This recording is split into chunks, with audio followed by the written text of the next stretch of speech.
নামাজ ছেড়ে দিয়েছো, তওবা করো, মাফ করে দেবো। জেনা করেছো, তওবা করো, মাফ করে দেবো। আকাশ সমান গুনাহ করেছো, তওবা করো, মাফ করে দেবো। আল্লাহু আকবার।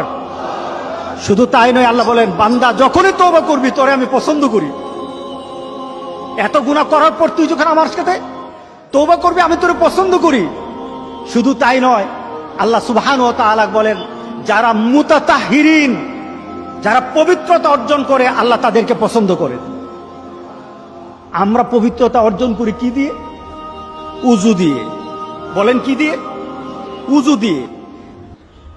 আমরা পবিত্রতা অর্জন করি তওবার মাধ্যমে। প্রথম, এটা হলো আত্মার পরিশুদ্ধতা। আপনার দেহকে পরিশুদ্ধ করতে হবে, আত্মাকে পরিশুদ্ধ করতে হবে। আপনার আত্মাকে পবিত্র বানাবেন।